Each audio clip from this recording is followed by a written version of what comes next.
Là, tu m'as dit que tu partais un podcast. Ouais. Que quand cet épisode-là va sortir, vous allez déjà être à votre 10e épisode à peu près. Sûrement, ouais. Tu veux-tu nous dire le nom puis parler du concept? Oui, ça va me faire plaisir. Dans le fond, le podcast s'appelle Un conseil, puis je le fais, je co-anime avec Charles Montigny qui avait fait OD chez nous aussi.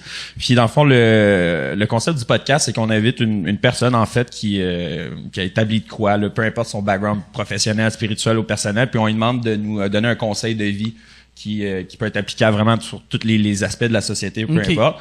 Puis on élabore un peu sur comment t'es venu avec ce conseil-là, comment tu l'as appliqué, puis c'est à quel moment tu t'es dit, mais faut que j'adhère à ce conseil-là jusqu'à X. Puis c'est des petites capsules de genre 10-15 minutes, fait que ça s'écoute super bien. Puis on a commencé en fin de semaine. Samedi, on en a tourné 6. Puis hier, on en a tourné 6 aussi, fait que ça a été une grosse fin de semaine quand même. Si toi, mettons, t'es invité à ce podcast-là, c'est quoi le conseil que toi... tu donnerais? Faire attention. Sauf pas Camille. Ah, ouais, c'est ça, je m'en ai dit. Tabarouette! C'est volé ton gars, excuse. Honnêtement, même moi, je sais pas, mais tu sais, je pense, il y a tellement du monde qui ont donné des bons conseils que j'utilise dans la vie de tous les jours. Tu sais, je pense que l'écoute, apprendre à s'écouter, des trucs comme ça, c'est quelque chose que plus récemment, j'essaie d'appliquer le plus à ma vie. Fait que l'écoute, je reprends un peu le conseil d'un de mes invités en fin de semaine, mais l'écoute, je pense que c'est super important. OK. Ouais. Soi-même puis écouter les autres, là, tu sais. Toi, j'entends, ça serait quoi? Mon conseil à Kevin ou à toi? À la vie en général. D'apprendre à se connaître comme personne, puis quand tu te connais, ça fait en sorte que t'es mieux outillé dans tes rapports humains parce que tu sais quelles sont tes lacunes, quelles sont tes forces, qu'est-ce que tu peux t'offrir de mieux à quelqu'un d'autre pour bonifier sa vie parce que ta présence bonifie sa vie. Je parle pas de moi, mais je parle en général. D'apprendre à se connaître. Ouais, c'est bon ça. Tu sais, dans le sens que ouais, j'avais un show qui s'appelait Apprendre à s'aimer, mon quatrième show. Ouais, mais je vais te donner des bons conseils, tu vas voir, je vais en avoir une douzaine. T'avais quel âge quand t'as appris à te connaître? 42. OK. Ça fait 3 ans que je me connais. Ça fait 3 ans. Mais je pensais que j'allais apprendre à me connaître mieux en te connaissant, mais non, ça régresse. C'est vrai? À ton contact, je régresse dans mon niveau de confiance, dans mon niveau de connaissance de moi-même, dans mon amour-propre, dans la force des bras. Mais oui. Mais il y a quelque chose qui augmente. Mon envie de me suicider. Mais non, c'est quoi cette joke trash là? Excusez. Non, c'est vraiment une joke. Chris, j'ai pas perdu la touche, mais en même temps, ma touche est bizarre. Comme dirait Richardson a passé à peu près toute l'aventure à nous dire, je pense que c'est même pas une fois apparu en ondes, mais il disait toujours bizarre. Si, mettons, tu disais genre hey, excuse-moi, je reviens, faut que je me brosse les dents. Bizarre. Il a dit ça non-stop. Puis je pense qu'ils ont pas mis une seule fois. Ils l'ont pas mis les alliances multiples qu'il faisait tout le temps. Ouais, il fait des alliances avec tout le monde. Il était toujours en train de marcher de reculons. Je sais pas combien de fois, mettons, il m'a fait le gag de m'espionner devant un objet très mince. Il a pas 6 fois par jour des plantes. Puis je riais à fucking chaque fois. Toutes les fois. Qu'est-ce qui Tu le connaissais-tu? À peu près pas, non. J'avais fait... il avait organisé un show à ZooFest qui s'appelait le Gala de l'absurde il y a vraiment longtemps. Puis c'est lui qui était producteur. Il était un des humoristes sur le show aussi. Mais c'est moi qui l'animais.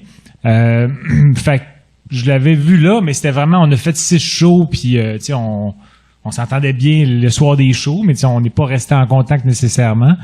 Mais c'est vraiment une perle, je suis d'accord. C'est vraiment quelqu'un...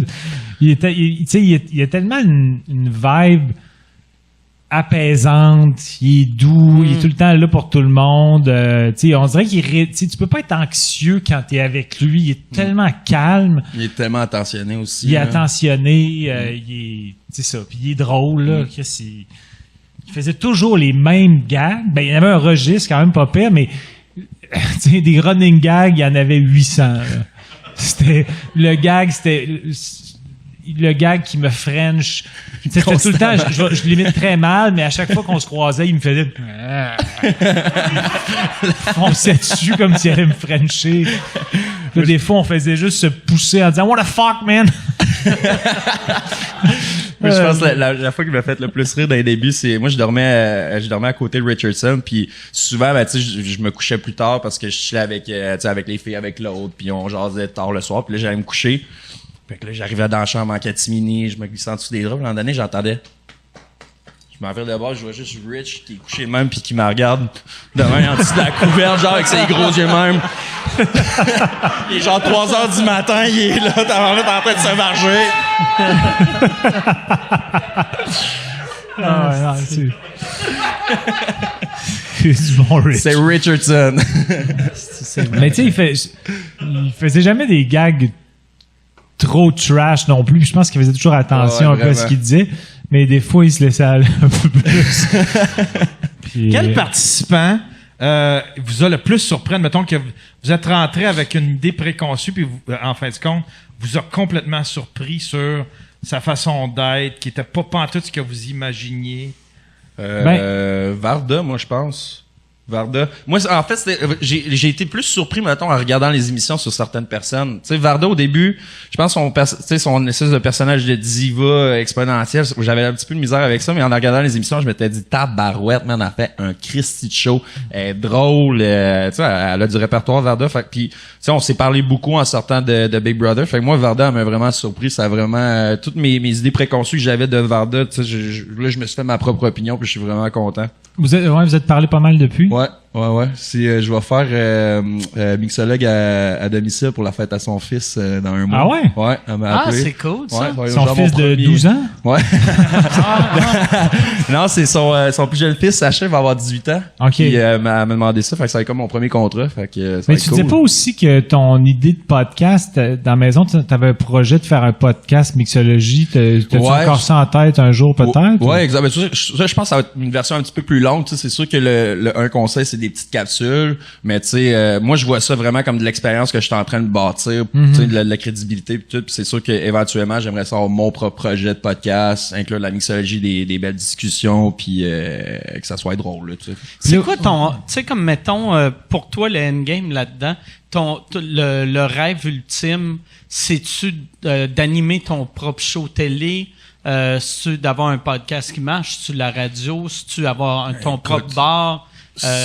Je pense que je suis ambitieux parce que ça serait un gros mix de tout, je te dirais. Ouais, quand même. Tu sais, animer un show, j'aimerais vraiment ça parce que je pense que j'ai une personnalité qui gagne d'être connue. Ça, je pense que je l'ai prouvé avec mes 3 stunts en télé-réalité. Puis, tu sais, autant que moi, quand j'étais plus jeune, je voulais devenir acteur. Là. La première fois que j'ai écouté Jurassic Park, là, je voulais être Dr. Alan Grant. Là. Je tripais bien raide. Fait que, tu sais, moi, jouer un rôle de truand, un petit voyou à District 31, je dirais pas non plus. Là, tu sais, ça me tenterait. T'en fais-tu? Tu parlais tantôt de ton... C'est une agente ou une gérante que t'as? C'est une agente. Là, Elle t'envoie-tu dans des auditions pour comme acteur? Non, parce que c'est... Tu sais, moi, je suis représenté par J'Influence, qui est comme la branche influence de production J. Fait qu'eux autres, quand je reçois des contrats, c'est vraiment comme vendre des produits, des affaires de même pour des réseaux sociaux, des affaires de même, faire du marketing sur Instagram, des affaires de même. Fait qu'un petit peu moins. Puis justement, la fois que j'ai appelé mon agent pour lui demander qu'est-ce qui se passe avec mes contrats, c'est parce que je voulais dire, hey, si mettons j'ai le goût de me faire représenter ailleurs, tu sais, pour mon talent, tu sais, me trouver des auditions puis tout, parce que je sais que c'est pas vraiment dans votre branche, c'est-tu possible, puis là, on va jaser de ça, puis c'est là qu'on m'a apporté le projet Big Brother. OK. Mais Chris, tu devrais l'appeler tout le temps pour faire comme des semi-menaces. On va l'appeler une fois par semaine. Tu l'appelles et comme, tu veux-tu animer, tout le monde en parle?